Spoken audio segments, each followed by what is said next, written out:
My name is Vera and I am 30-year-old. At my mother-in-law's anniversary in Paris, there was no place for me. My husband laughed. Oh, no one invited you. I just smirked. All right, darling, and walked out. 20 minutes later, they were calling in a panic because I cancelled the banquet. Hello. Before we begin, tell us where you're watching from. Have you subscribed to the channel and hit the like button? We wish you an enjoyable listen. I sat in the taxi, watching the lines of rain sliding down the window. The Eiffel Tower glowed in the distance like a giant Christmas ornament, just as unattainable and surreal as my family life had become. 15 minutes ago, my phone had been vibrating non-stop. 23 missed calls. My mother-in-law, father-in-law, sister-in-law, and of course Anton. Especially Anton. 12 calls from him in the last 10 minutes. I muted it and slipped it into my purse, a small black Chanel bag my husband gave me for our anniversary. To match, he had said. Or maybe it was just a bribe ahead of whatever he was planning. Madam, where exactly? Asked the taxi driver in a typical Parisian accent, an older Arab man with kind eyes, watching me in the rearview mirror. Are you all right? To the Ritz Hotel, please, I answered in French, mentally thanking my real mom once again for that language-focused school. Yes, I'm fine. And strangely, I really was fine. As if the last drop had finally spilled over. No splash, no drama. I had expected to feel pain, humiliation, rage. And they would surely come later. But right now I was wrapped in a strange calm, as if I were watching everything from the outside, like it had happened to another woman. Not me. Vera Kovaya, successful event planner and wife. It all started an hour ago at the restaurant Jules Verne on the second floor of the Eiffel Tower. My mother-in-law's 60th birthday. Irina Nikolaevna Sokolova. A celebration I had been preparing for the past 6 months, pouring into it not just professionalism but also a sincere desire to finally earn the approval of that cold woman. I had reserved the whole restaurant for the family, selected the luxury suites at the Ritz, coordinated a 7-course menu with a Michelin-starred chef, arranged a private tour of the Louvre with a Russian-speaking art historian, booked a vintage yacht cruise on the Seine, and most importantly, a gala dinner with a panoramic view of nighttime Paris. The perfectionist in me poured her soul into every detail. And the naive girl inside still believed that a perfectly organized anniversary would melt the icy heart of my mother-in-law. I arrived at the restaurant a little later than the rest. I had stayed behind to arrange the surprise performance by a quintet from the Grand Opera, who were to sing Irina Nikolaevna's favorite aria at the end of the dinner. A polished maitre d', in a flawless tuxedo, escorted me to the private hall. But something felt off. My intuition, which had saved me countless times in business, was now screaming danger. Around the large round table, like on a theater stage, sat the main characters of my life for the past 5 years. My husband Anton, his mother Irina Nikolaevna, the star of the evening, wearing a haute couture dress. His father Boris Petrovich, always buried in business and his smartphone. His sister Natalia with her husband Sergei, an ideal magazine cover couple. And Alina, Anton's ex, whom I had only seen in family photo albums and heard about in the occasional accidental mention from my mother-in-law. Alanaka this, Alanaka that. A girl from their circle, with impeccable pedigree, an apartment on Ostazenka inherited from her grandmother, and a prominent surname. She was sitting next to my husband. Their shoulders were touching. She wore an emerald dress that accentuated eyes as green as Anton's. I remembered how my mother-in-law always said what beautiful children they would have, with their family's signature green eyes inherited from some noble ancestor. Unlike our families, my plain brown eyes came from a city clinic nurse. She always looked at me with that same condescending smile. In our family, Vera, green eyes have run through generations. a distinctive trait. There were 6 silver place settings on the table. Exactly 6, arranged with geometric precision. There was no place for me, as if I'd been erased from the script of that evening, of that family, of that life. I stopped confused, looking at Anton. It was warm in the restaurant, but I broke out in a cold sweat. Everyone went silent, like actors waiting for the lead to appear for the climactic scene. Irina Nikolaevna, with a faint smile at the corners of her lips, raised her champagne glass. Natalia smirked faintly behind her napkin. "And where should I sit?" I asked, hating the tremble in my voice. I, who had survived the wild 90s, who had started her business with a cardboard box of business cards back when event manager wasn't even a word in Russian, was suddenly afraid of these people. Anton raised his eyebrows and wore a face of mock surprise, the same face he used when talking to people not from our circle, as Irina Nikolaevna called them. "Oh, Vera, no one invited you," he laughed, turning to the others. Alina giggled coquettishly, covering her mouth with a perfectly manicured hand. "Isn't that right, Mom?" she said. Irina Nikolaevna took a sip of champagne and nodded with the same expression of condescending superiority she had the first time we met 5 years ago in their suburban mansion. "This is a family celebration, Ver," she said in a honeyed voice laced with glass shards. "You understand, family. 5 years of marriage. And still I wasn't family. I had heard the hints, the jabs, seen the glances, but always believed I could prove myself, earn it. A girl from Biryolevo, raised in a Soviet panel apartment building, who had managed to build a successful business from scratch in the hard 90s. I was used to earning everything through work. Patience and hard work will get you anywhere, my grandmother used to say, kneading dough for pies in our tiny kitchen. I believed in that simple wisdom, until I collided with the Sokolov's world, where it wasn't about work but lineage, where the trailing sound of your surname, the way you pronounced the letter G, and which fork you used to eat oysters meant more than everything you built with your own hands. From the corner of my eye, I saw Alina's delicate hand glide over Anton's wrist. On her ring finger sparkled a ring I recognized from old engagement photos of Anton and Alina, taken a year before we met. "We were on a break," he'd explained once. Now it all made sense. A break, meaning I was the temporary one. I looked at Anton.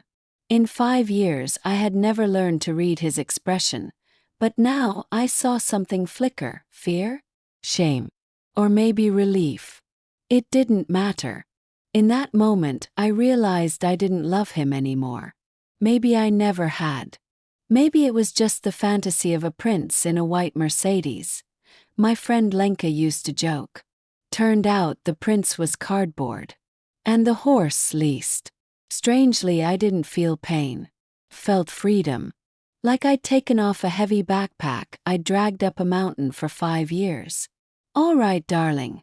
I smiled the same smile I used to smooth over tense clients, turned on my heel and walked toward the exit. Each step on the plush carpet felt lighter. "Vera," Anton called after me. There was panic in his voice. Panic at last. He was always terrified of scandals. Reputation was everything. Irina Nikolaevna repeated that constantly. I turned back and replied in the calmest tone I could manage. "We're having an anniversary, right? I haven't forgotten. As a professional, I'll see it through." Everyone at the table froze for a moment. They expected a scene, tears, a tantrum, something to confirm my commonness. But I was raised on Soviet discipline and my mother's lessons. Never show weakness, especially not to an enemy. Leaving the restaurant, I passed the maitre d', who gave me a questioning look. I descended to the first level of the tower, sat on a bench and took out my phone. 20 minutes. That's all it took to cancel everything. Absolutely everything I had meticulously planned. My hands didn't tremble as I dialed my assistant in Moscow. Lyosha, it's me. Remember Plan B we joked about before I left? About what I'd do if my mother-in-law finally pushed me too far. I let out a nervous laugh. Start immediately and activate all deposit refunds and private accounts. Every last kopeck. I hailed a taxi in front of the tower and gave the hotel address. We pulled away and I closed my eyes. In my head echoed my grandmother's sayings. Dig a hole for someone else and you'll fall in yourself. And another. Revenge is a dish best served cold. And I had always been a good student. 5 years ago, I would have never imagined I'd be sitting in a Paris taxi, calmly dismantling my mother-in-law's anniversary party with my own hands. Back then, in 2017, all I had was my company, the perfect celebration, and a rented studio apartment in Shyolkovskaya. And also a belief in myself, instilled in me by my mother, a school teacher of Russian language and literature. We had survived the collapse of the Soviet Union, the wild 90s, and even the 1998 default, when my father left us for a young accountant from his factory. You understand, it's love. Everything between your mom and me has long gone cold, he said. Mom didn't break. A real woman must always stand on her own 2 feet, she used to say, grading papers at night and working as a tutor on the side. That lesson stuck with me deep in my core. Maybe that's why I wasn't afraid to start my own business. Back in 1999, when yesterday's gangsters were becoming businessmen and yesterday's engineers were turning into street vendors and taxi drivers, I walked into company offices with nothing but a promotional flyer and a notebook full of ideas. Want a New Year's corporate party? I'll make it one your employees will never forget. My first clients came thanks to my talent and persistence. After that, word of mouth took over. I organized birthdays for the children of the new Russians, corporate events for companies that survived the default. My specialty was a personal approach. No templates, just detailed attention to every client's needs. By the 2000s, I had my own firm, an office near Mayakovskaya, and a team of 5. I was known and respected in Moscow. I organized events for major businessmen and even a few Russian pop stars. My personal life. There was simply no time for it. Brief flings always ended the same way. Vera, you're too independent. There's nothing for a man to do next to you. And then came the opening of the boutique Hotel Alany. Its owner was the well-known businessman Boris Petrovich Sokolov. You must get that order, my deputy Margarita Stepanovna kept saying, former head of the Department of Cultural Studies at Moscow State University. With those connections, we'll move to a whole new level. I got the contract to organize the hotel opening, beating out 5 competitors. 3 weeks of no sleep and constant work. And the event made all the glossy magazines. And it was there, amidst Dom Perignon and Fines de Clare oysters, that I met the oligarch's son, Anton Sokolov. He approached me himself as I was checking whether the sea buckthorn cream dessert from the chef pâtissier was being served correctly. I see you're one of those who controls every little detail, he noted, adjusting the cufflinks on his immaculate shirt. In my business, there are no small details, I replied, momentarily distracted from my conversation with a waiter. You know, my mother would agree with that, he chuckled. She thinks the same, and she's right. I smiled in response, noting his green eyes, the refined nose with a barely noticeable bump, and the dimple in his right cheek. My grandmother would have said thoroughbred. A week later he called me. He'd gotten my number from his father. Vera, would you like to have dinner tonight? His voice had that effortless upper-class nonchalance you can't fake unless you're born into it. Not tonight, I have an event, I answered honestly. And tomorrow. Also busy.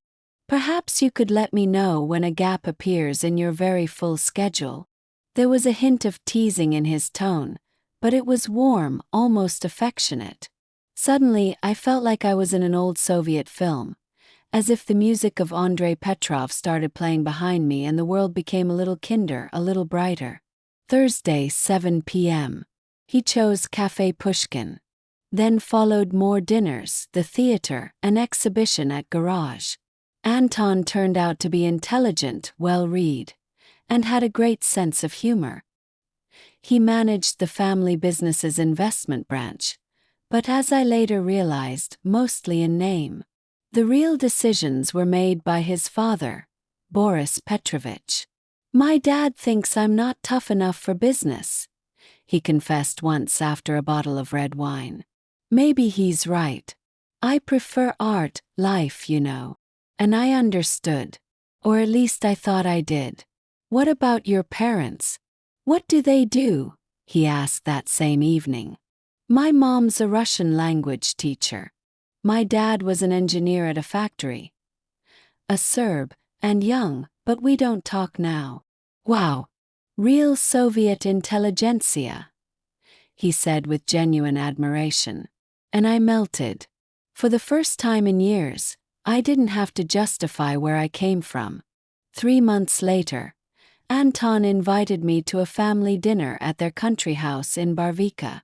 The estate resembled an English manor, with columns, a flawless lawn, and even a lake with swans.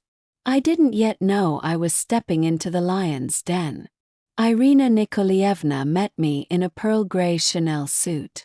Diamond earrings and a matching bracelet sparkled with every movement. Tall, slender, with impeccable posture and a frozen smile, she looked me up and down. "Ver, how nice of you to come. Antosha has told us so much about you." Felt a pang. Ver, not Vera. The diminutive. Boris Petrovich was more straightforward, a firm handshake and attentive eyes. "I've heard of your company. People say you're the best in Moscow." "We try," I replied modestly. Dinner was tense. I could feel Irina Nikolaevna watching my every move, listening to every word. "Ver, which fork do you use for fish?" she asked at some point. The moment was almost casual. Fortunately, I had studied etiquette at the start of my career. Working with the elite required it. Anton went out for a smoke with his father, and I was left alone with my future mother-in-law, though at the time, of course, she wasn't officially my mother-in-law yet.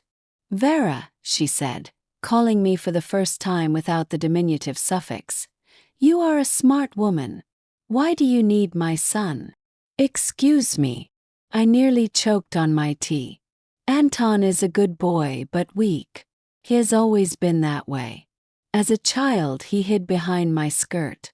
As a teenager, behind his father's back. And now behind our money. He will not be a support for you." "I love him," I replied, shocked by her bluntness. "Love," she smirked. "In my time, girls of your background wouldn't have dared." Her words stung like a hairpin. "I believe we were raised under the same regime, Irina Nikolaevna, the Soviet Union," I said.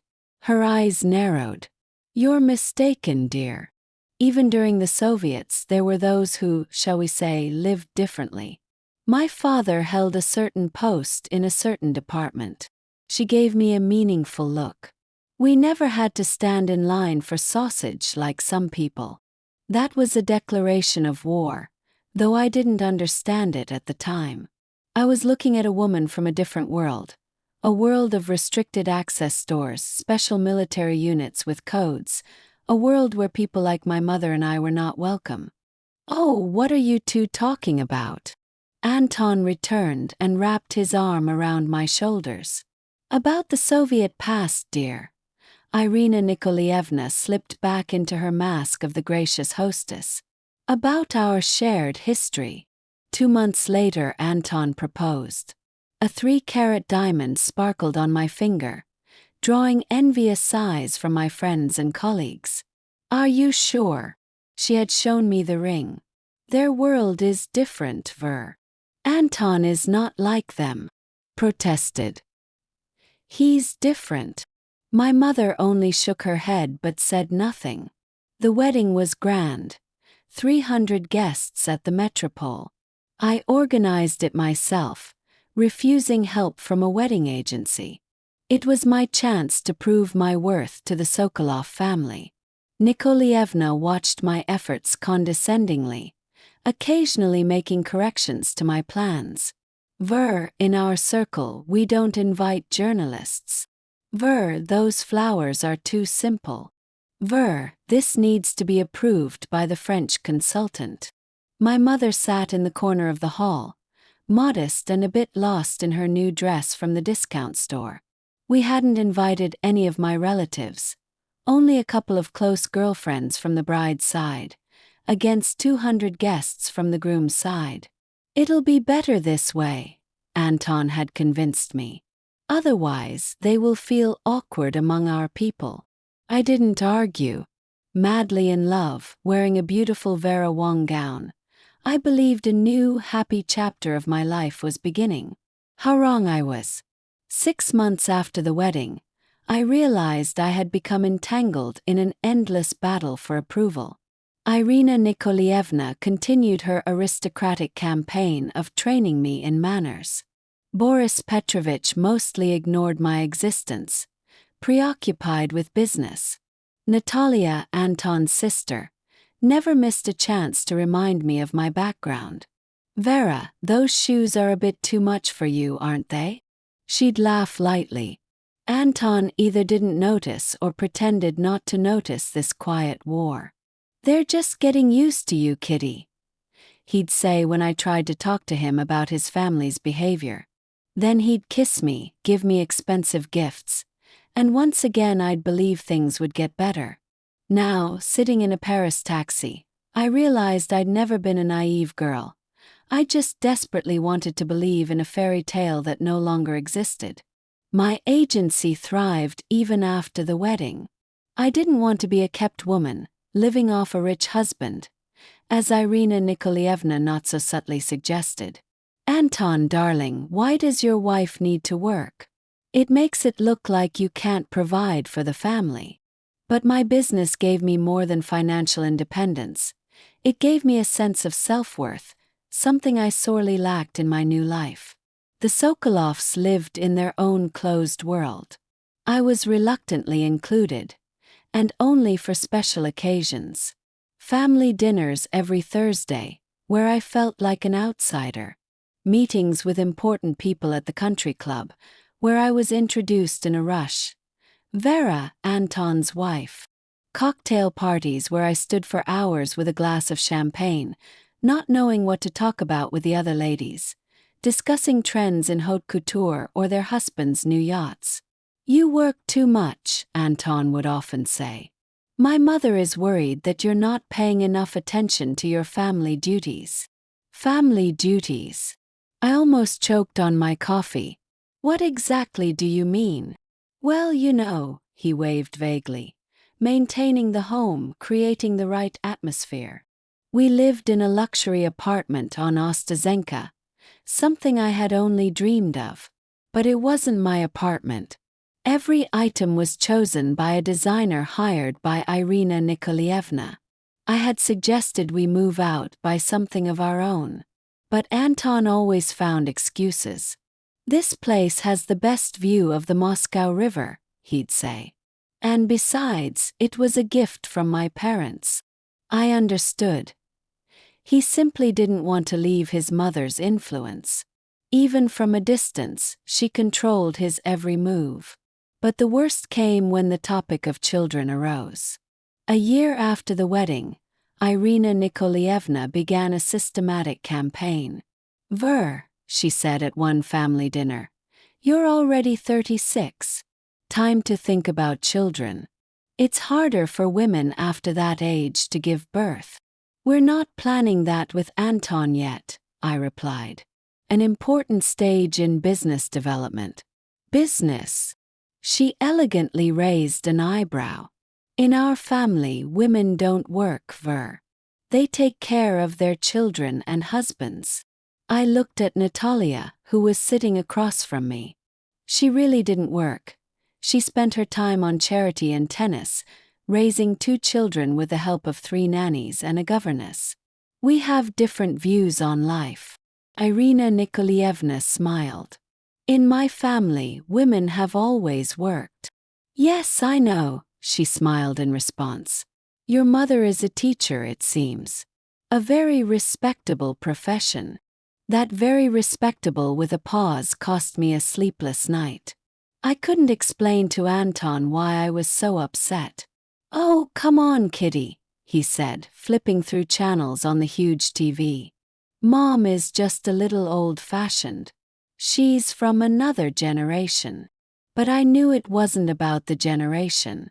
Irina Nikolaevna was well-educated, spoke 3 languages, and had a good understanding of contemporary art. She just didn't see a place in her world for someone like me. Time went on and I buried myself in work. My agency signed increasingly larger contracts, and I often flew to international exhibitions and conferences. Anton and I saw each other less and less. He spent more time at his father's office, often coming home late, and he didn't smell only of cigarettes, but also of women's perfume. I stayed silent, not wanting to start a scandal. All my friends were in awe of my marriage. A beautiful house, expensive jewelry, trips to the Maldives and Corcheval. You hit the jackpot, Vera, said Lenka, my childhood friend. She didn't understand that a golden cage is still a cage. 3 years ago, I noticed that Anton had become especially withdrawn.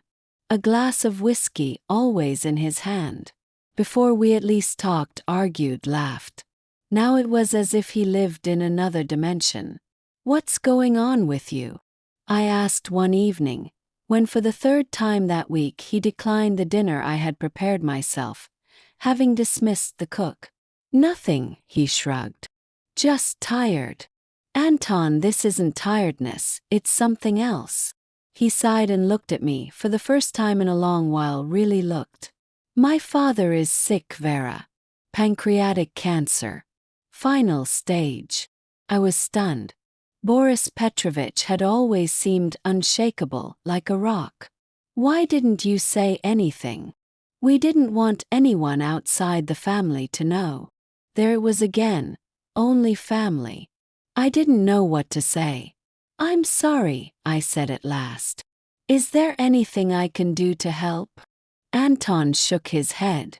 Mom arranged everything. Top doctors, a clinic in Switzerland.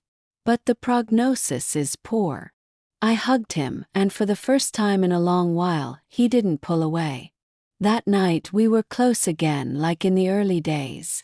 I thought that grief might bring us together, make us a real family. But I was wrong. Boris Petrovich died 3 months later. The funeral was private. Only the closest people. I stood next to Anton, but I felt like a shadow. Widow Irina Nikolaevna held herself firm, as befit a representative of the old guard. Not a single tear in public. After the funeral, everything changed. Anton became the official head of the family business, and an enormous responsibility fell on his shoulders. Irina Nikolaevna, despite her widow status, had no intention of stepping back. She spent long hours in the study with her son, discussing strategies and making decisions. I tried to support my husband, but silence prevailed. He returned home late, frequently went on business trips, and during the rare weekends he spent at home, he was irritable and withdrawn. Maybe we should take a break, I suggested. Go away together, just the 2 of us.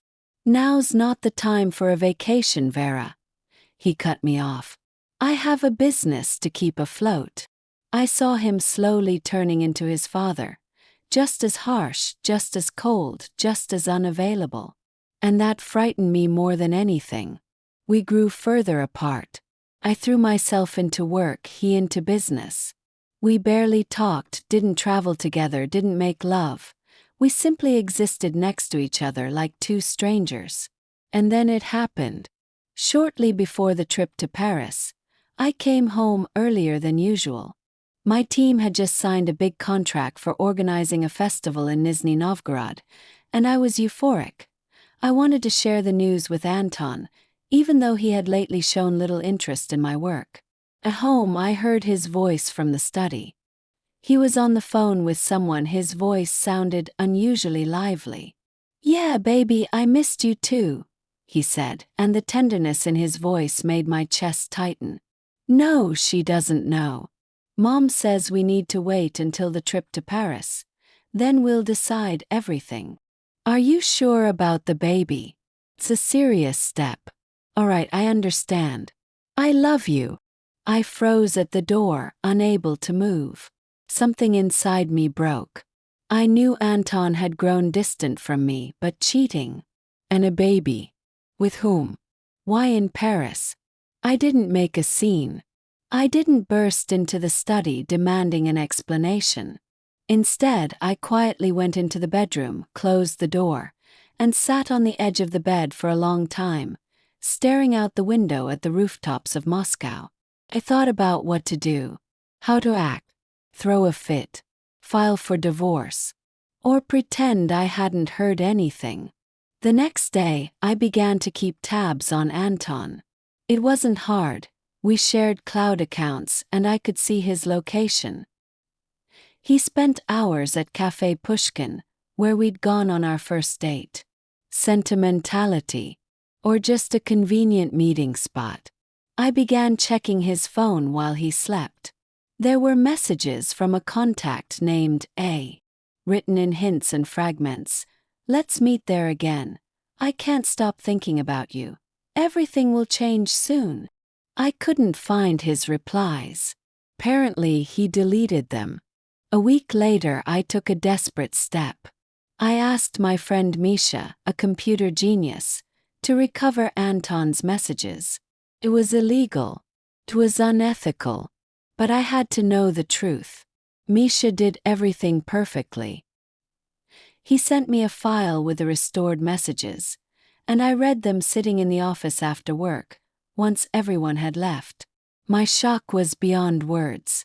It was Alina, the very same ex-fiancée Anton's mother had mentioned in passing. They had resumed their relationship immediately after Boris Petrovich's death, which had happened about a year ago. Alina had gotten pregnant 2 months ago. And Irina Nikolaevna, she knew. More than that, she encouraged it. "There'll be all our people there, and you can officially return to the family. And with Vera, we'll deal with her after we come back." I read those lines and rage boiled inside me. They planned to humiliate me in front of everyone, to make me look like a fool, to leave me in a foreign country. And all of it for what? So Anton could return to his proper fiancée from their circle, who now carried his child. The worst part of betrayal is not the pain, not the resentment, but the need to pretend you don't know. I lived in the same apartment with a man who was planning to destroy my life, ate at the same table, watched the same TV, even slept in the same bed, though in the weeks before the trip we barely touched each other. And through it all I had to smile, discuss the details of the upcoming anniversary, pretend I was looking forward to the Paris trip. I had long since realized the best mask is work. I organized the anniversary like my life depended on it. And in a way it did. "Vera, don't overdo it," Irina Nikolaevna said when I showed her yet another menu option for the gala dinner.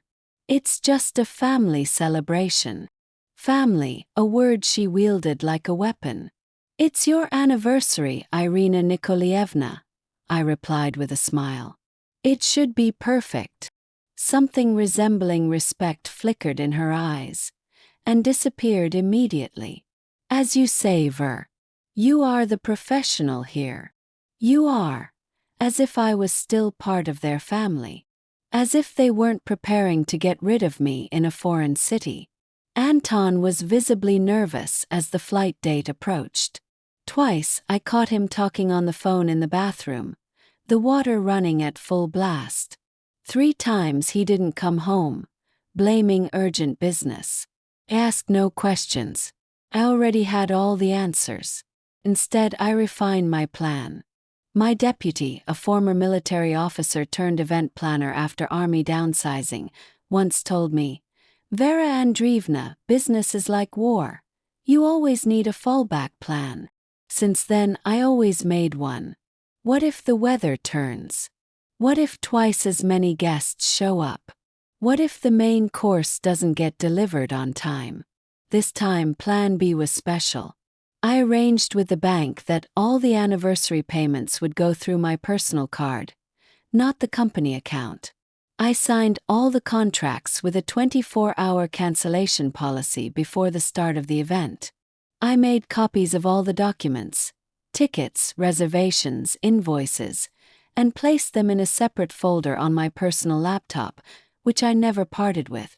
But most importantly, I had thought in advance about what I would say and how I would act when the moment of truth came. No tears. No hysteria. Only cold, calculated revenge. The day before the flight to Paris, I met with my mom. We hadn't seen each other in a long time. She didn't like coming to our apartment on Ostazenka. She felt out of place there and rarely left her native Biryovo. My mom welcomed me into the same apartment where I had spent my childhood. A small kitchen, the smell of cabbage pies, geraniums on the windowsill, everything felt so familiar and warm. "Did something happen, Verochka?" she asked as she poured tea into the old porcelain cups she had inherited from my grandmother. Mom always sensed my mood. "What makes you think that?" I tried to speak casually. "Your eyes are sad," she said, stroking my hand. "I'm your mother, I can see it." And I couldn't hold it in. I told her everything. About Anton's betrayal, Alina's pregnancy, and the Sokolov family's plan to publicly humiliate me in Paris. Mom listened silently, only gripping my hand tighter. "Are you leaving him?" she asked when I finished. "Yes," I nodded. "But first, I want to teach them a lesson." I told her about my plan. Mom was quiet for a long time, then sighed. "You've always been a fighter, Verochka, just like your father." That was the greatest recognition I could ever receive from her. "Whatever happens," she added, "remember this is your home. Always." I hugged her, inhaling the familiar scent of chamomile shampoo and red Moscow perfume that she only used on special occasions. "I know, Mom. Thank you." That evening, after returning home, I called Lyosha and told him about Plan B, which in truth had become Plan A for me. "Are you sure, Vera Andreevna?" he asked when I finished. "This could damage the agency's reputation." "I've thought it through, Lyosha. Formally, we aren't violating any contract terms. We're simply changing the order of operations." He was silent for a moment, then said, "They deserve it, Vera Andreevna. I'm with you." In the morning, we flew to Paris. Anton was tense but tried to hide it. His usual patronizing and cold demeanor. Natalia and her husband kept to themselves. I noticed them whispering. I was making calls to guides, coordinators, and florists, checking that everything was ready for the arrival. I was the perfect daughter-in-law and event planner. Paris met us with gray skies and light rain. I had always loved this city, its elegant beauty, its unhurried rhythm, its confidence in its own perfection. Now it seemed even more beautiful, perhaps because I knew this was my last trip with the Sokolov family. We checked into the Ritz, the famous hotel where kings and presidents had stayed. Anton and I got a suite with a view of the Seine. Natalia and her husband had slightly less luxurious apartments overlooking the inner courtyard. I got a standard room with a view of the neighboring building. "Sorry, kitten, all the best rooms were taken," Anton said when we went to our rooms.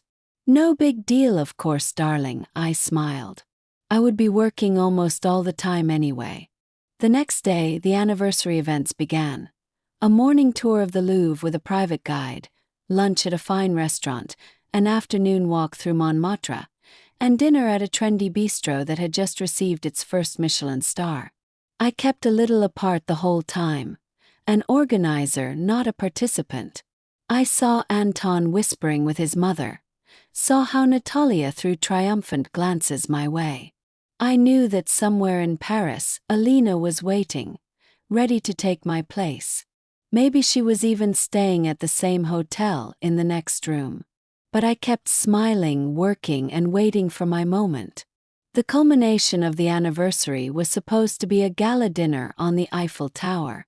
I personally chose the Jules Verne restaurant for its panoramic views, reserved the best table, arranged a special menu, booked live musicians. Everything was meant to be perfect. I spent the entire day checking every detail of the upcoming evening, calling the restaurant, meeting with the florist, handling last-minute issues with the musicians. By 7 p.m., when the event was scheduled to start, I felt exhausted but determined. I returned to the hotel to change. Hanging in the closet was a black Alexander McQueen dress I had bought especially for the evening. Sleek, elegant, with an unusual cutout in the back. I put it on, did subtle makeup, styled my hair in a simple but graceful bun. Reflected in the mirror was a confident woman, ready for the final act. When I came down to the lobby, I didn't see any of the Sokolov family there. Strange. We had agreed to meet at 7:30 to go to the restaurant together. I checked my phone, no messages. I decided to wait 10 minutes, then called Anton. He didn't pick up. I dialed Natalia, same result. A bad feeling overwhelmed me. Could it be? Had they really left without me? Decided to start the humiliation right now. I called the concierge over. "Excuse me, have you seen the Sokolov family? They were supposed to come down to the lobby." "Yes, madam," he replied with impeccable politeness. "They left about 20 minutes ago. They ordered a taxi to the Eiffel Tower. So, after all, without me." I felt a lump in my throat, but immediately suppressed the emotion. Not now. I had to follow the plan. "Please order me a taxi," I said to the concierge. "To the Eiffel Tower as well." 20 minutes later, I was riding the high-speed elevator to the second level of the tower, where the restaurant was located. My heart was pounding, not from fear but from determination. I knew what awaited me, and I knew what I would do. The door to Jules Verne opened silently, and I stepped inside. The luxurious hall with panoramic windows offering a view of evening Paris was filled with guests, elegant Parisians and thrilled tourists. The maitre d', in a flawless tuxedo, greeted me at the entrance. "Good evening, madam. Do you have a reservation?" "Yes," I replied in French. "It's for Madame Sokolova's anniversary. I'm the event organizer." He checked the list and nodded. "Of course. Follow me." I walked behind him between the tables, enveloped in the quiet hum of voices, clinking glasses, and faint music somewhere in the background. I already saw them, my would-be family. They were seated at a large round table by the window with a view of the Arc de Triomphe, the best table which I had reserved 3 months ago. Irina Nikolaevna sat at the head of the table, in an elegant dark blue dress, a string of pearls around her neck. To her right was Anton. To the left, Natalia and her husband. And another woman, that same Alina. No one had noticed me yet, too engrossed in their conversation, too wrapped up in their aristocratic bubble. I paused for a moment, studying their faces. They looked happy, like a family. A real family. One I had never been a part of. Finally, Anton looked up and saw me. His expression changed. The faint smile disappeared, replaced by nervousness. He leaned toward his mother and whispered something. Irina Nikolaevna turned and met my gaze. Cold, appraising as always. I walked up to the table. Natalia and her husband fell silent. Alina nervously tucked a strand of hair behind her ear. Only Irina Nikolaevna remained unbothered. "And where do I sit?" I asked, glancing at the table, though I already knew the answer. Anton exchanged glances, then said with feigned surprise, "Oh, Vera, you weren't invited." Those words hit harder than I expected. 5 years of marriage. 5 years of trying to become part of the family. And it all ended with that phrase. Spoken with fake nonchalance, but I didn't show my pain. Instead, I smiled, calm, professional, just like I had smiled at hundreds of demanding clients. "All right, darling," I said and turned away. "Vera," Anton called after me as I had already walked away from the table. "Where are you going?" There was worry in his voice. Not for me, but that I might cause a scene, ruin their celebration, their impeccable reputation. I turned around. "To work. We have an anniversary, remember." I didn't wait for their reaction. With quick steps, I left the restaurant, went down to the first level of the tower, and found a quiet corner near the souvenir shop. My hands were trembling slightly as I pulled out my phone. I took a deep breath, trying to calm myself. Now was not the time for emotions. Only for action. First, I called Lyosha. "Vera Andreevna, how did it go?" he asked, and in his voice I heard genuine concern. "Exactly as we expected, Lyosha," I replied. "Start the plan." "Already started," he said. "I was waiting for your call as the signal." "Excellent. Now phase 2. I started dialing numbers. First, to the restaurant manager of Musée du Pont. "This is Vera Kovaleva, the organizer of Madame Sokolova's anniversary. I'm afraid we've had an unforeseen situation. The event is cancelled." "Yes, I understand it's unusual, of course. We're ready to pay the penalty according to our agreement, but I must inform you that your restaurant will receive payment only after. No, not within 3 days as usual, after confirmation from the bank." "Yes, I'm afraid it's a forced measure." Next call, to the flower shop, which was supposed to deliver huge bouquets of orchids with dessert. "Madame Boucher. This is Vera from the agency Ideal Holiday. Yes, about the Eiffel Tower order. I'm very sorry, but we'll have to cancel. Of course, we'll pay for the work already done, but unfortunately only after receiving new guarantees from the client." Then a call to the musicians. Then the hotel, to cancel the post-anniversary breakfast. Each time I apologized, promised to pay the cancellation fees, but clarified that the funds would be transferred only after new payment guarantees from the client.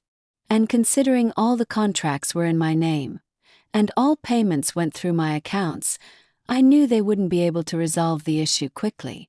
Within 20 minutes, I had finished all the calls. My phone began to blow up with incoming calls. Anton, Irina Nikolaevna, even Natalia. I didn't answer. I just watched the missed call count climb. 10, 15, 20. I caught a taxi to the hotel, went up to my room and started packing. I moved methodically like a robot, document folder, carry-on laptop into one place. Clothes into the suitcase, makeup into a travel bag. I carefully hung the Alexander McQueen dress back into the closet, let it stay as a souvenir. Then I called the reception. "Good evening. This is Mrs. Sokolova from room 342. I need to leave urgently on business. Please order me a taxi to Charles de Gaulle Airport. And prepare my bill. I'll be down in 15 minutes.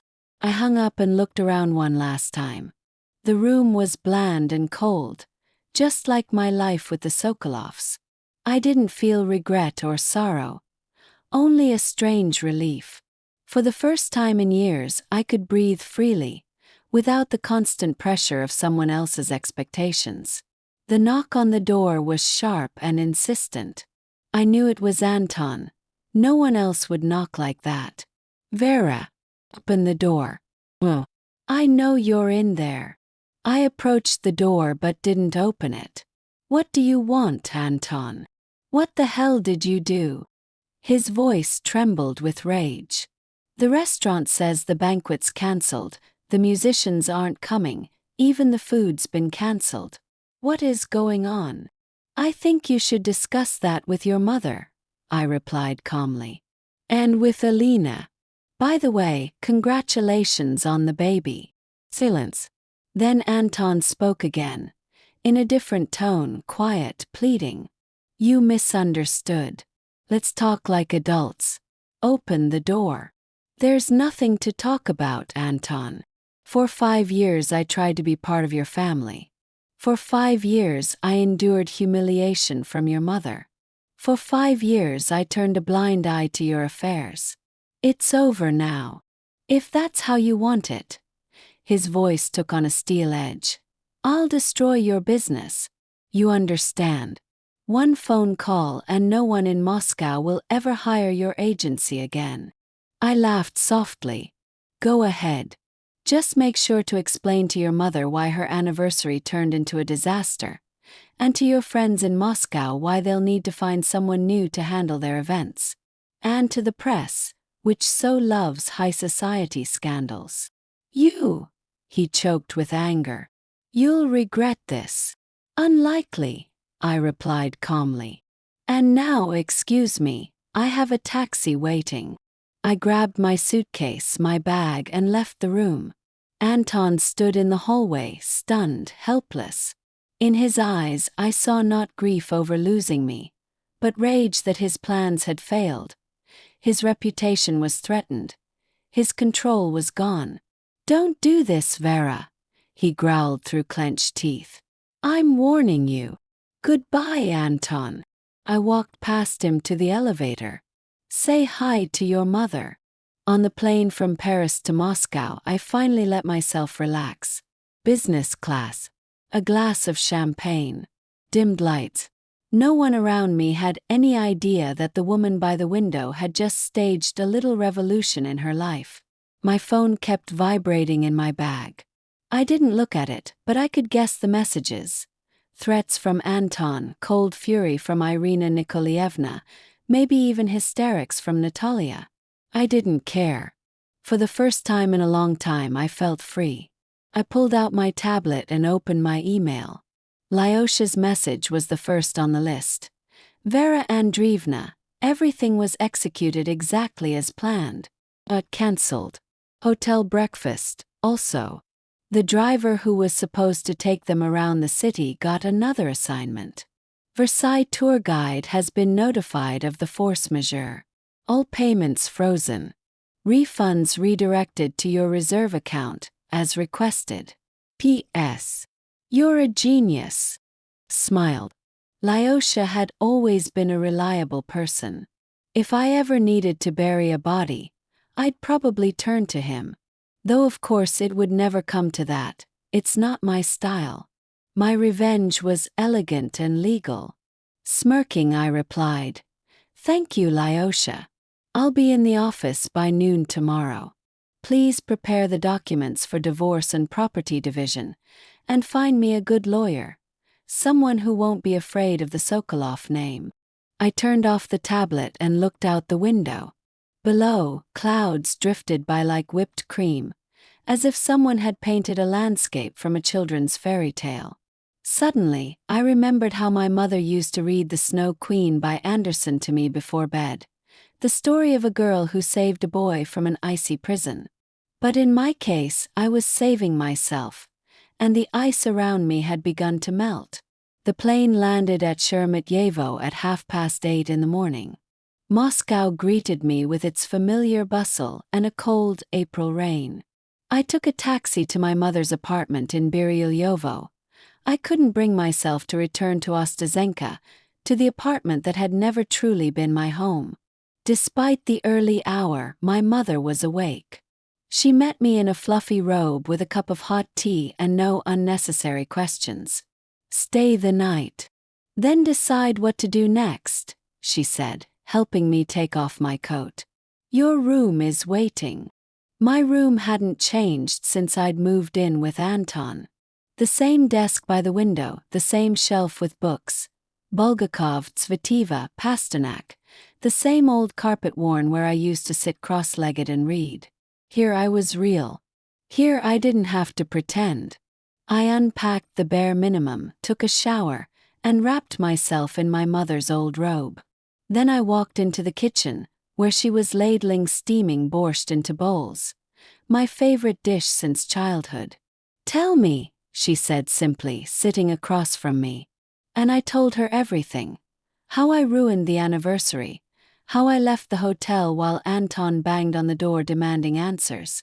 And now what? She asked after listening in silence. Now divorce, I answered. And work. A lot of work. I'm proud of you, she said, reaching out and squeezing my hand. You did the right thing. In her eyes, I saw something I had never seen in Irina Nikolaevna's. Unconditional acceptance and love. That moment my phone started vibrating again. I pulled it from my bag. It was time to face reality. 47 missed calls from Anton. 23 from Irina Nikolaevna. Dozens of messages on WhatsApp, and just as many in Telegram. I opened the first one. Vera, do you realize what you've done? Mom's hysterical, the restaurant is demanding full payment. The hotel is threatening eviction. Call back immediately. The second one was even nastier. If you think you can do this to our family and get away with it, you're very wrong. My lawyer is already preparing a lawsuit. Answer your damn phone. The third was from Irina Nikolaevna herself, cold and snobbish, just like the woman. Vera, your behavior is disgraceful. I always knew you lacked nobility. I hope you realize this stunt has forever closed the doors of respectable society to you. I silently showed the messages to my mother. She shook her head. Even now they don't understand how you felt. And they never will. Shrug. To them, I've always been an outsider. Just then the phone rang again. Anton's number flashed on the screen. I looked at my mother. Answer it, she said. Say everything you need to say, and end it. I hit the answer button and turned on speakerphone. Yes, Anton. Vera finally. His voice was hoarse, like he hadn't slept all night. Do you realize what's happening here? We're being kicked out of the hotel, the restaurant is preparing a lawsuit, Mom is in such a state that… Anton, I cut him off calmly. I don't care what's happening to you in Paris.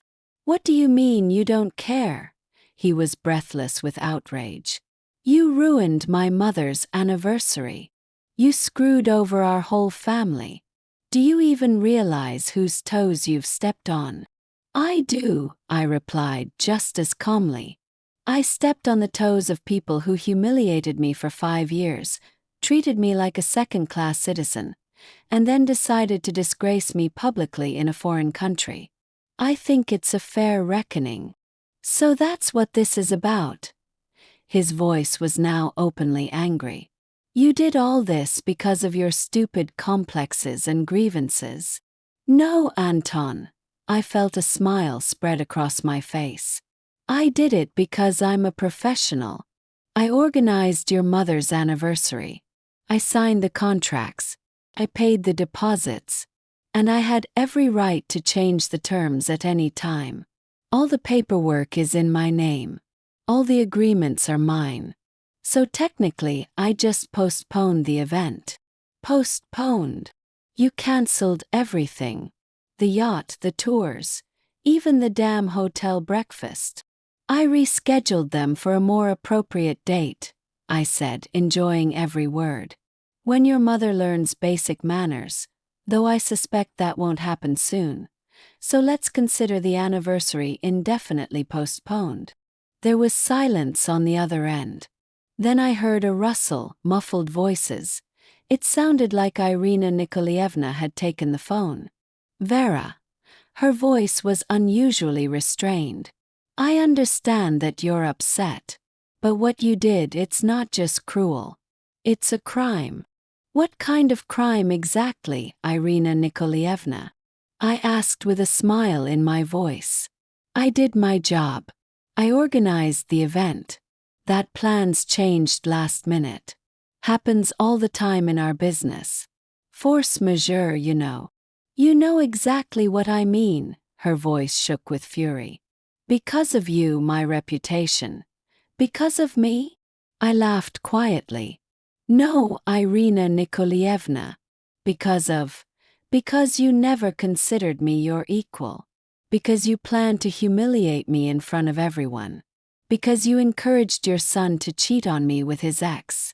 What nonsense, she exclaimed, though her voice betrayed uncertainty. Read his messages with Alina, I suggested. Especially the part where they discuss how to tell me about the divorce, at your anniversary. And about the baby she's expecting. And about how you planned it all. There was rustling and muffled exclamations on the line again. It seemed my words had landed like a bomb. Apparently, Irina Nikolaevna hadn't known about Alina's pregnancy. Vera. It was Anton again, panic in his voice. Please, let's talk like adults. I admit it was a mistake. No, Anton, I said firmly. No more conversations. From now on, we only speak through lawyers. I'm filing for divorce. Oh, and yes, when you return to Moscow, don't look for me at Ostazenka. I took only my belongings. The apartment is entirely at your disposal. You can move in with Alina. If, of course, Irina Nikolaevna allows it. I hung up before he could respond. The phone started ringing again immediately. I turned it off and placed it on the table. My mother looked at me with admiration. You know, she said, right now you remind me of my own mother. She never let anyone walk all over her. Not even during the famine, not even when Grandpa was arrested. She always held her head high. I felt tears rising to my throat. I miss Grandma, I said quietly. She would have understood. She would have been proud of me. Mom hugged me around the shoulders, just like I used to do with her. We sat like that, holding each other in the kitchen of our old Khrushchevka in Biryovo, while the sky outside began to lighten. For the first time in a long while I felt at home. The next day I went to the office. Despite the early hour, Lyosha and Margarita Stepanovna were already there. They greeted me like a hero, with champagne, flowers, and a cake that read, "Welcome back, boss." "Vera Andreevna," Lyosha said, handing me a folder of documents. "Here's everything you asked for. Contact info for a lawyer, preliminary divorce documents, bank statements, and also a report on how things ended in Paris." "Tell me," I said, sitting down at my desk, feeling for the first time in a long time truly in my place. The Sokolovs tried to fix everything on the spot, offering huge sums of money to the restaurant, the hotel, and all the service providers. Lyosha clearly enjoyed recounting the story. "But that's not how Paris works," he said. "They have their own rules, especially for elite venues. All the contracts were with the agency. All deposits went through your accounts. Without your personal confirmation, no one went forward with the event, even for triple the fee." And what did they do? I couldn't help but smile. Word is, there was a scene on the Eiffel Tower. Irina Nikolaevna had a meltdown. The administrator and security had to intervene. The next day, they were asked to vacate their hotel rooms, supposedly due to payment issues. They moved to another hotel, but the same thing happened again. In the end, he added, the whole group had to fly back to Moscow, though not in business class as planned. Economy. All their cards mysteriously stopped working that day. Margarita Stepanovna snorted with satisfaction. Typical French sabotage, she said. Especially when someone breaks etiquette. I shook my head. You know, I don't feel vindictive. Just closure. A 5-year chapter has finally ended in a logical way. Don't worry about consequences, Vera Andreevna, Lyosha said, growing serious. We did everything right legally. They have no grounds for claims. Your personal account is protected, just like the agency's. What about the business? I asked, remembering Anton's threats. Can they hurt us? Unlikely.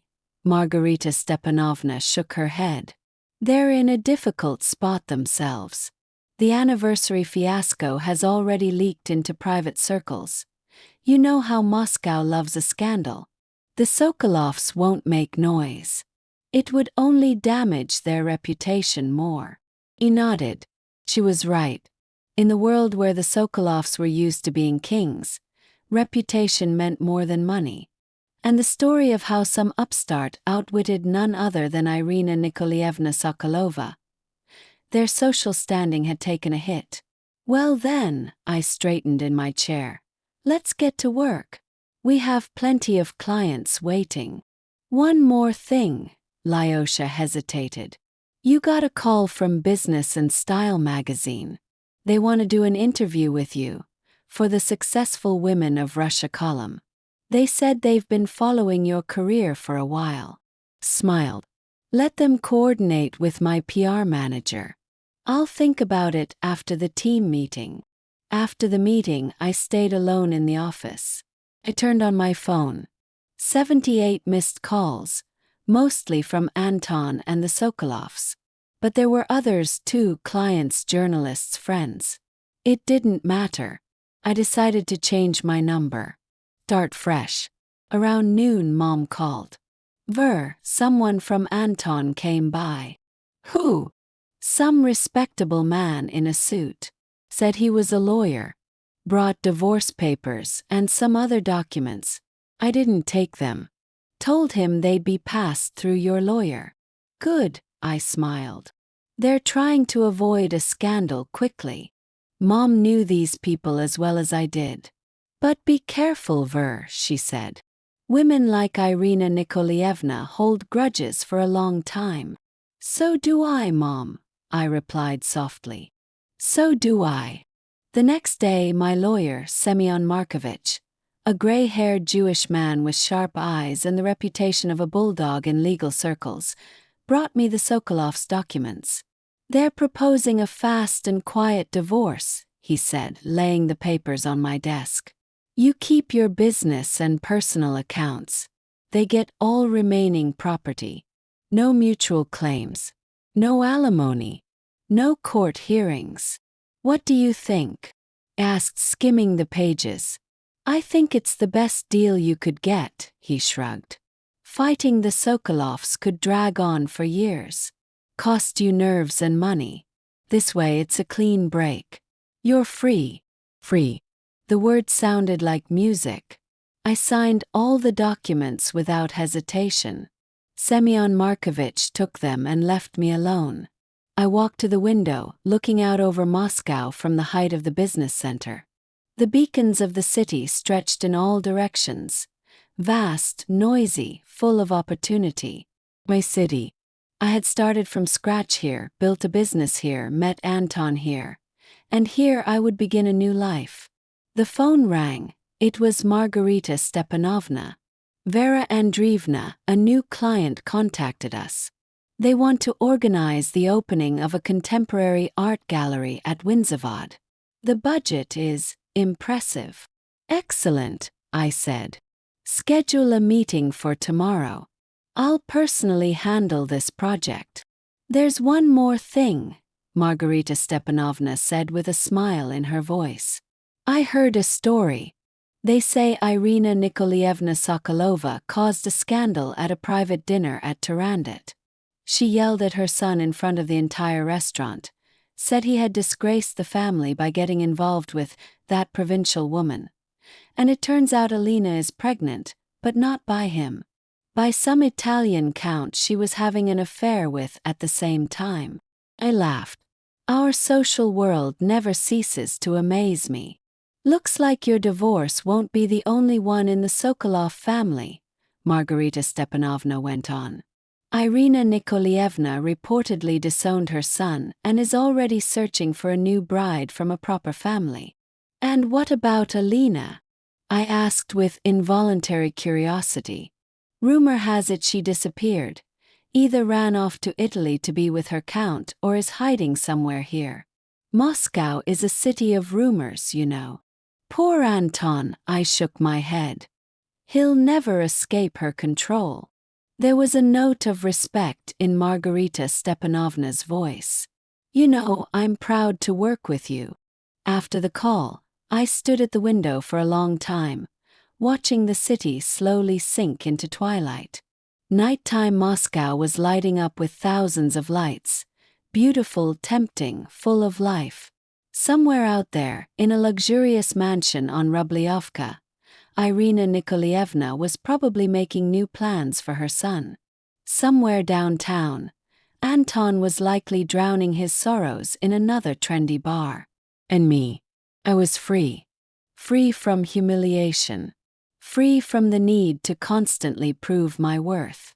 Free from emotional dependence. 5 years in a gilded cage were over. And although the final straw had been that moment in the restaurant on the Eiffel Tower, the real liberation had come much earlier, when I decided, enough. God endured and so must we, my grandmother used to say. But she also taught me another kind of wisdom. Endure, Cossack, and one day you'll be the ataman. Well, I had endured enough. And now, I was ready to become the ataman of my own life.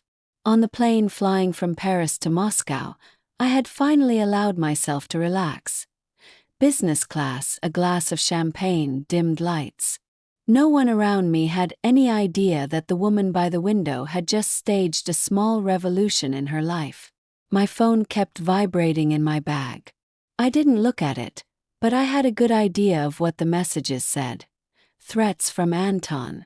Cold fury from Irina Nikolaevna.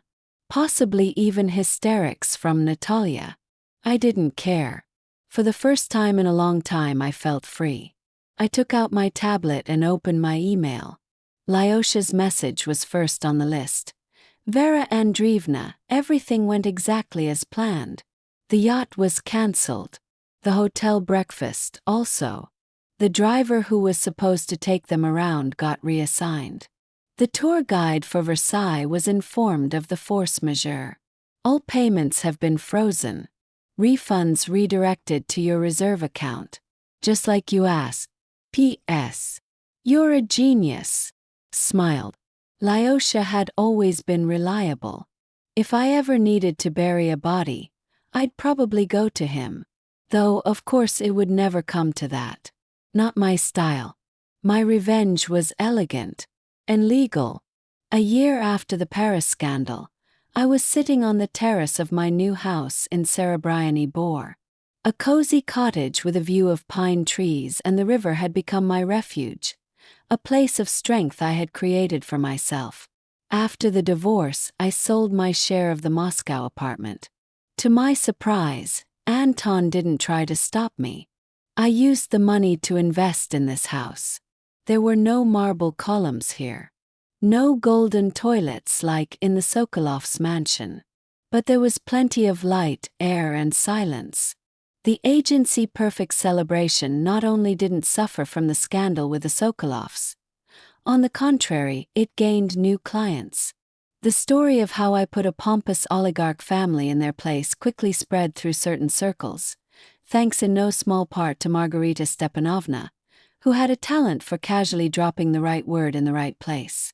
Suddenly, I had become a kind of urban legend in that world, the woman who wasn't afraid to go against the system. Of course, there were those who condemned me, called me an upstart who dared challenge the old guard. But I had long since learned, you can't please everyone. The most important thing is to stay true to yourself. That day, my mother came to visit.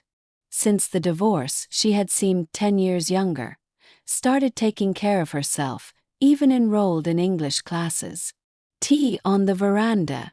I asked, meeting her at the gate. "With pleasure." She kissed me on the cheek. "I brought your favorite cabbage pies." We settled into the wicker chairs, and I poured tea into porcelain cups, the same ones from Grandma, a housewarming gift from my mother. "How's school?" I asked, taking a bite of pie. "Can you believe it? They made me assistant principal." She smiled. "At my age." "You're still young," I squeezed her hand. "And the best teacher." My mother looked at me with a long, thoughtful gaze. "And are you happy, Verochka?" Paused, thinking. Am I happy after everything? After betrayal, humiliation, and pain? "You know," I finally said, "I'm not sure happiness is a constant state. It's more like moments. Like now, when we're sitting here on my veranda, drinking tea, eating your pastries. I'm definitely happy." She smiled. "My little philosopher. And I'm also happy when I finish a complex project, or when I walk in the forest early in the morning, or when I read a good book before bed." "So, you don't regret the divorce? That everything turned out the way it did?" I shook my head. "Not for a second. You know, Mom, some relationships make you stronger and some drain you. My marriage to Anton was in the second category. I tried so hard to fit in, to be accepted in their circle, that I almost lost myself." "I noticed," my mom said quietly. "You were changing, becoming not yourself, especially in the last couple of years." I felt it too. As if I put on a mask every morning and couldn't take it off in the evening. The wind rustled the leaves. In the distance, I heard children laughing, riding bikes along the forest path. "And what happened to him?" my mom asked suddenly. "To Anton," I sighed. "Rumor has it he did marry Alina, despite Irina Nikolaevna's objections, despite the scandal over the supposed Italian count's paternity. They say the DNA test was done in Moscow. Alina made it a condition, total break with his mother. And strangely enough, Anton agreed." "Well, I'll be." Mom shook her head. "Who would have thought he had a backbone? Love works miracles." Shrugged. "Or fear of being alone. Who knows? And you?" Mom looked at me intently. "Are you afraid of being alone?" Smiled. "I'm not alone, Mom. I have you, my work, my friends. And as for personal life, if I ever meet a man again, it'll be a completely different story. No looking at background, status, or emerald family eyes." Mom laughed. "Oh, those eyes. I remember how Irina Nikolaevna explained to all the guests at your wedding about the family trait. And to me, she said it was a shame that your kids would probably have brown eyes, since that's the dominant gene." "Wow, I forgot about that." "So did I laughed. "What nonsense, really." We finished our tea and I suggested we take a walk to the river. It was a warm June day. The air smelled of pine needles and linden trees. "Has it really been a whole year?" my mother said thoughtfully as we walked down the path between tall pines. "Feels like you just got back from Paris." "Time flies," I nodded. "You know what's funny? I recently organized an anniversary party for a banker's wife. Guess where?" "No, not the Eiffel Tower." Mom's eyes widened. "Exactly. The same restaurant. And everything went perfectly. No drama, no scandals. Just a beautiful celebration for people who appreciate beauty." "Fate likes to close circles," Mom said philosophically. We reached the river and sat on a bench by the water. The sun played in sparkles on the surface. Somewhere in the distance, a boat with fishermen floated by. "What would your grandmother say now?" Mom asked suddenly. I thought for a moment. Grandma, Mom's mother, was an old-school woman. She survived the war, hunger, Stalin's repressions. Grandpa had been arrested in 37 and rehabilitated only posthumously. Yet she kept her optimism and faith in people. I think she'd say, "To the honest and the brave, may God help them," I said, remembering her favorite saying. "And also, better bitter truth than sweet lies," Mom added. We sat in silence, each thinking her own thoughts. I was thinking about the journey I'd taken over the past year. From a woman willing to endure humiliation for the status of being a Sokolov's wife, to someone who values herself and isn't afraid to defend her boundaries. "By the way," Mom broke the silence, "I haven't told you. Irina Nikolaevna called me." "What?" I almost choked from the shock. "About a month ago," Mom said calmly, as if it were an ordinary thing. "She wanted to know how to reach you directly. Said your number had changed." "And what did you tell her?" My stomach clenched. Had the Sokolovs decided to get revenge? "I said you didn't want any contact with their family," Mom replied simply. "And that if she had any legal matters, she should contact your lawyer." "And she said it wasn't about legal issues. She wanted to apologize." I was silent, not knowing what to think. Irina Nikolaevna, apologizing. That didn't fit into my understanding of her. "She said she's been rethinking a lot over the past year," Mom continued. "Lost her son, who barely talks to her. Left alone in her giant house. And she realized she'd been unfair to you." "Do you believe her?" I asked, still in shock. "I don't know," Mom answered honestly. "But she sounded broken. Not the Iron Lady I remember from your wedding." I shook my head. "Even if that's true, some bridges can't be rebuilt. Too much pain, too much betrayal. I don't hold a grudge, but I don't want to speak with her either." "I told her just that," Mom nodded. "And the most surprising thing," she replied, "I understand. In your place, I'd do the same." We sat in silence again. I was thinking about Irina Nikolaevna, a proud, commanding woman who had always seen herself as above others. Could life really change a person so much? Or was this just another manipulation? "Let's leave the past in the past," I said. "There's a new life ahead, and I don't want to waste a single minute on regrets or grudges." "Exactly right, daughter," Mom said, hugging me by the shoulders.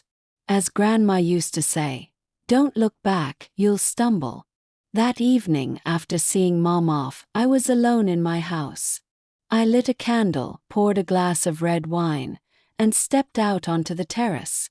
Twilight was descending over the forest, and the air smelled of jasmine, the one I had planted last fall near the porch. I thought about how strangely life works. Sometimes you have to lose something important to find yourself, go through pain to become stronger, face betrayal to learn to value true loyalty. I didn't regret anything. Not meeting Anton, not the 5 years of marriage, not even that final straw, the humiliating scene in the Paris restaurant. It was all part of my path, lessons I had to learn. Tomorrow I had an important meeting scheduled. A large international company wanted to commission a series of events in Russia. Then lunch with Margarita Stepanovna, who had recently returned from a trip to Italy and promised to show me photos. In the evening, a Spanish tutor. I had decided to learn a new language simply because I could afford to. And over the weekend, I planned to go with my mom to her friend's dacha. They were organizing something like a literary salon for retired teacher colleagues. My life was full, rich, and most importantly, my own. Without looking back at anyone's opinion, without striving to meet someone else's standards, I raised my glass, looking at the stars that had begun to appear in the darkening sky. "To freedom," I said softly. "To the right to be yourself." Somewhere in the distance, I heard the whistle of a commuter train, the very one I used to take as a student, traveling from Biryoyovo to the center of Moscow. Back then I was just starting out, full of hopes and fears. Who would have thought where that path would lead me? But as my grandmother used to say, the road is mastered by the one who walks it. And I always loved walking on my own 2 feet. If you enjoyed this story, please click the thumbs up button and subscribe to the channel. It motivates us to create new, interesting stories every day. We apologize for any possible pronunciation or accent errors. All the best and be happy.